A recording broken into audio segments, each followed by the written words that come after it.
because I'm interested in what he has to say for us. So I will get right into this because thank you very much, Sudhir, for this really nice talk. And we need you. Please come and have a talk in Austria. Can you do that? I will go. Yes, okay. Just need to, can I sit here? So we are doing this, what you are talking now very much in detail. That was first for me, that was very interesting because I am not a dog trainer. I had dogs for 20 years, so I know I was maybe a handler somehow. But I have now a team of conservation dogs, so I know from the project side. So I try to work this in practice, what you were talking about. But there was a story behind that. So I want to start from the beginning because yesterday we've been talking about the yeah. So it all comes back to Goku again. So if anybody did not see that, basically it started here, but with the question to look at jackal distribution. So when we look at that, we see basically in whole Europe we have a lot of foxes, but we also have jackals, and we are interested in finding jackal scat. So in most of the areas we have jackal and foxes together. If the jackals did not arrive, there are only foxes, but it is really hard to discriminate. And Felix and I, we were sitting together, so I'm just pointing to the point in Spain, so if you didn't see the map yesterday, this was my last distribution map for Europe. Some points are missing, but you get the picture. So Felix and I were sitting together and thinking, he was already trained his dog on finding wolf scats in Germany, and we were very concerned with how should we discriminate all those scats in areas where all those canines are living together, basically.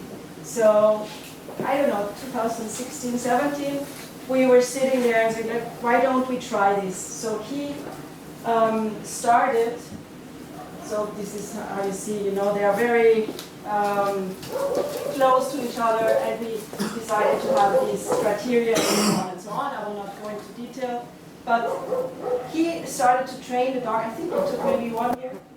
You did some training for the first jackal detection dog.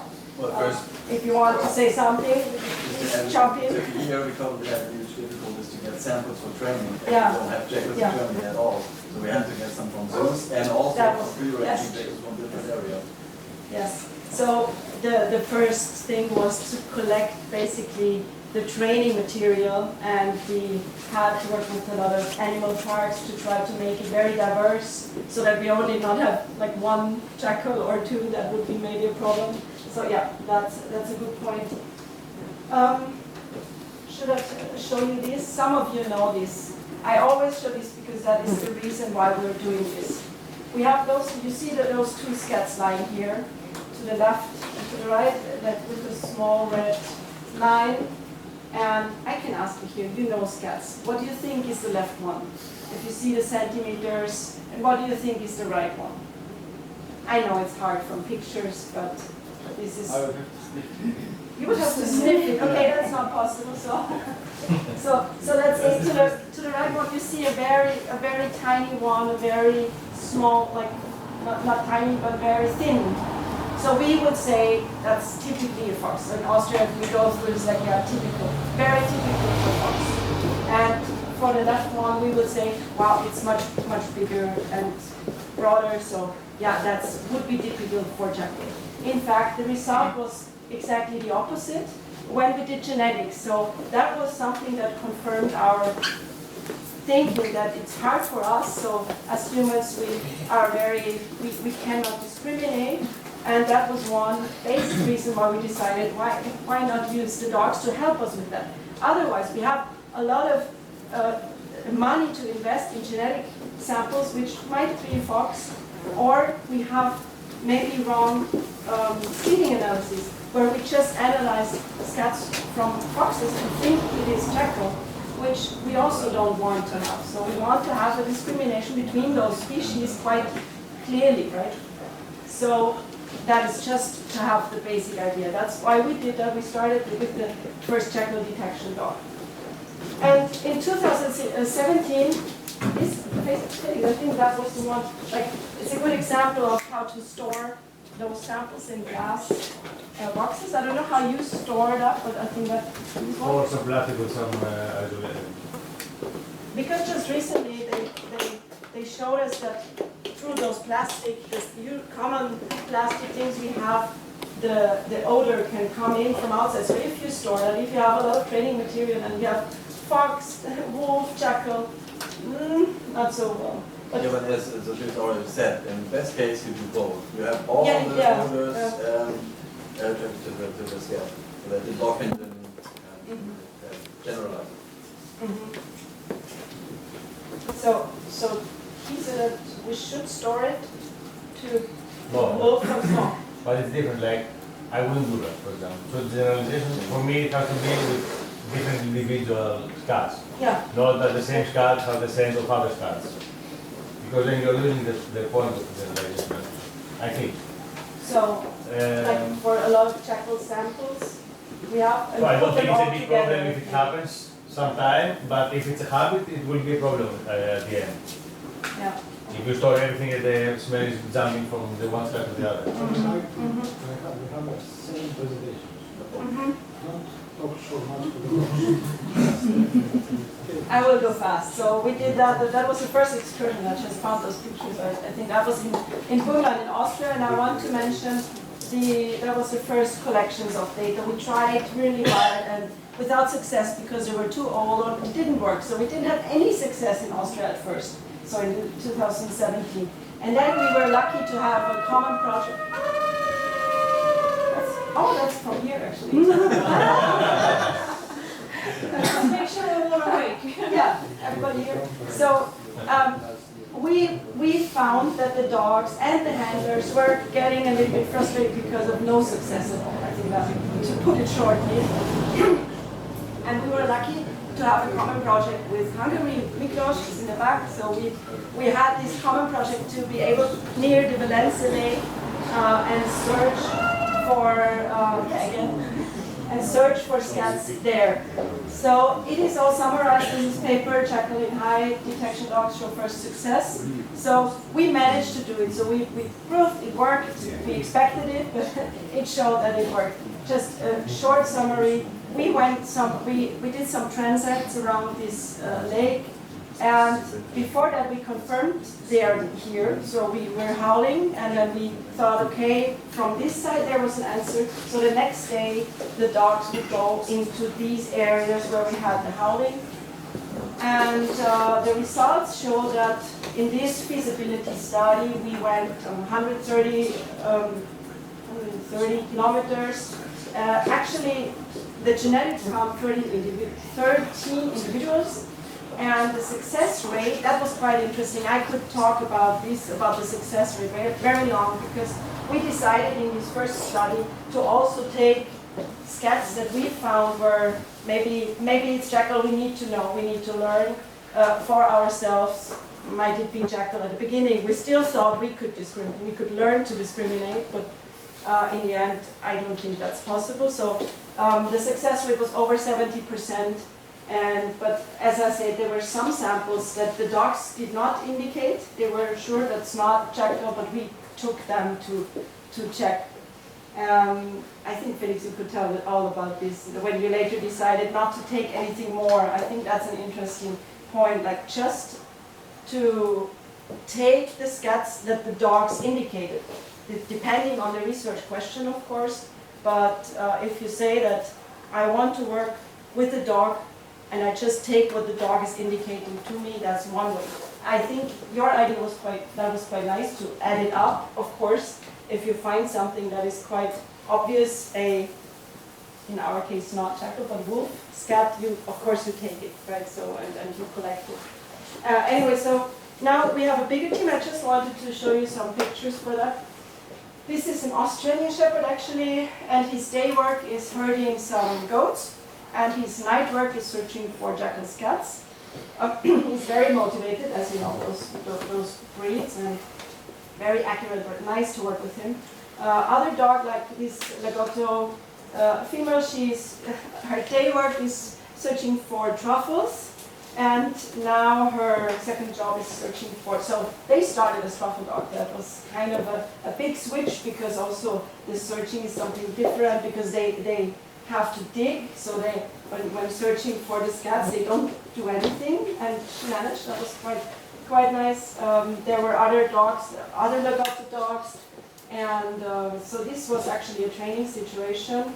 And now we had several teams in Austria where we have, I drew this to see if we have some potential area with JACKAL. We have those teams that we can deploy and maybe get genetic data, but this is still building up at the moment. Actually, this is a picture from Poland to the right, and Kasia was talking 2 days ago. If you want to watch, there's a summary on YouTube about our work in Poland. It was an output of this project. If you want to see that on the JACKAL project, it's quite a few minutes overview. We didn't have time to show that. And so that was also the results from Poland, actually quite similar with the 70% success rate in this area. What Kasia did, I don't think she went into detail, but you see this area here, we had 3 fox results. So that was quite interesting, because we thought that this area there might be a fox overmarking more the JACKAL, because we don't know. So we don't know why this is the result, and it can be discussed. But in general, the success rate was over 70%.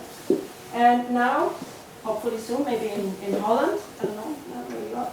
But we had several study areas, and we're putting together the data. Now, of course, it's still like a big learning process, because as you said, like the dogs for us, like every dog and handler is so different, and so it's like a method in its own for me as to having an overview of all those research questions. What can I do? Every dog works different with its handler. I want to mention that after Felix and the first dogs started to do this work in 2017, in Austria, Naturschutzhunde, you already know that, but it formed is a society, and they are, I think you're in contact with Leo Slaughter-Bachmeier, so he's also a trainer in this Naturschutzhunde network. They have now, sorry, sometimes to keep you awake. So it was founded 2019. It now has 150 members. That doesn't mean that all those people will have their trained dogs, but they're interested in this work. They target sense, like you mentioned, basically a lot. So we have, for example, additionally bow dogs that search for bark beetle, and you can look on the web page. It's very nice, and I think it is overseen. We should look more into this, because they really can find one single tree. I saw that once. It's really impressive. And they can take out this one tree that has bark beetle, and then the rest of the forest is basically safe. So I want to always emphasize that. It's a great project that is running there, and foresters should use it much more often, in my opinion. So in this Naturschutzhunde, they are exclusively working reward-based, so I think that's kind of a difference also. But they have this Animal Welfare Act in Austria, very strict, and they try to adapt that. They have strict rules, and so if you want to do a course with them, that's quite, I think for me now, that's really interesting, because they have 2 exams and they are really strict. So the first one you have to find, this was an example area, 5 scats are hidden somewhere here, and they have to indicate those scats within a certain time even. And not all pass at the first time. The second exam is an exam where you walk, I think, 2 to 4 kilometers and have to find a maximum of 10 scats. So also not all of those dogs and their friends, they managed to do that the first time. But for me as a project leader, it's interesting to see how successful. So that's kind of a proof they did succeed, and they know what they're doing. So they try to learn those skills, and I can just use this as a method in an area. However, I found personally from practical experience, again, I could talk about this the whole day, I'm sorry. I have, like, for example, those two legato dogs that we have. The one is really walking fast and working hard and looking really like agile and quick. And also the trainer, she likes to walk quickly, and they're walking very quickly in those areas. And the second legato, she's like more slow, and also the trainer. So they are really more of these exact, you know, they walk exact, they search exact. So for me as practitioner, I first like to use the first dog in areas where I think there might be jackals, and I know from acoustic howling, to get an overview, like about the whole area. And then if I want to do feeding analysis of a specific area, I can use the second one to really search those areas very tightly. That was my thoughts from a practical side, but it's hard to compare those two data actually. So it's hard to throw them together in one pot for me, depending also on the question, which I think is one of the most important in the end. Actually, it's funny that you mentioned the windmills, because in Austria also these Naturschutzhunde, they have a big project now, and collecting over several, I think it's the third year now, or second year. And it's not the reason to hide something, but really to collect actually data, what's happening. It's quite huge what they find. It's a lot what they find. And they change. So most of the dogs in this society, they start by training on our carcasses. So that's usually for them, that's a good start, because they say that it's quite easy for the dog wants to find those carcasses. It smells, and it's easy for the dog to search. So most of them start like this. And I know one in my team also is working in this project. It's quite nice. They have this tablet, and then they find something and put it into the system, and then they have this real area search around this, but you know that for sure. So some nice pictures around those windmills. They just sent me that I wanted to show you because it's quite diverse. And one of the dogs here, I think the movie is on, I'm not sure. Yeah.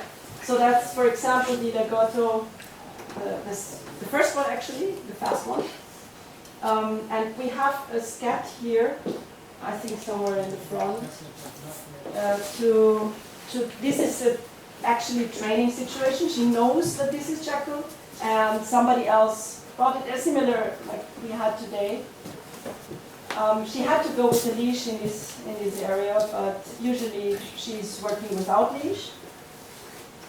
And yeah, a little bit confused because actually there was another scat that we did not put there, but confused a little bit.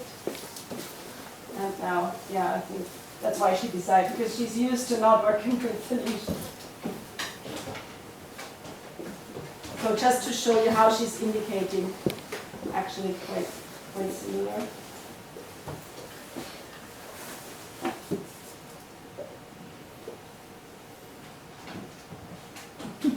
I think it reminded me a lot, like, you know, thinking, you know, she sees the scat, thinking, I think that's the one they're searching, and then the confirmation. In this case, she is much confirming with food. Some consider that as a problem, and others are doing this with play, but she is a lot focused on those, like those schinken, she does, like bacon. So just an example. I have many more videos that we could look at, different kinds of, like also some others are lying down to indicate. And I think we should discuss some challenges. I don't know if I have time, but yeah, okay. So what I found in my practical, in our actually practical experience, and you can add Felix anytime, is that, like I said, it's quite individual. So every team, every dog was working very, very differently, and there's a huge variance. So it might be a huge seasonal variance as well. So we experienced, for example, those study area in Poland, when the leaves were falling down all the time in autumn.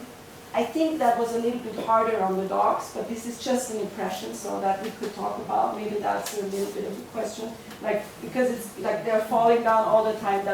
They did not find that much as before. For example, you could not really. Of the season, you mean? Because of the season, no? because of the season, I think. So the leaves are all starting. Yes, they were falling down like a few days, and we were exactly. The effect, of course. It Yeah. affects a lot different. It's different. Yeah, it was. I think they only found 30 of what they found Yes, but it's season not. before. Yeah.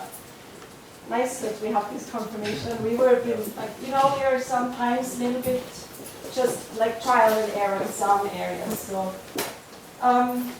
So yes, I think the most important thing actually to the end is what is your research question? What do you want to know? I think it's also here in this region. Do you want to know the feeding, or do you want to know the DNA? Do you want to know the amount of individuals? I think you could even look at spatial use. If you have a very good, accurate search, you could even do, if you do genetics, look how overlapping the areas are, or something like that. So that could be clear just Actually, as that's to some add. thoughts. Yeah. Actually, the thought started also to, and that's why we turned into the JACKAL, because also of the hybrid. So actually, my main collection was around the areas of the places that F.D.ΛΙΜΝΗΣ have spotted some individuals that they could have been hybrids. So I was collecting in this area because of this. So yeah, that's it. Nice. So just in the end, a short reminder on the JACKAL Day on the 19th of April. It was still there for the other presentation. That's it. If you have any questions, I'm more the practical project type. I think you probably had all the answers before that. Thank you for your attention.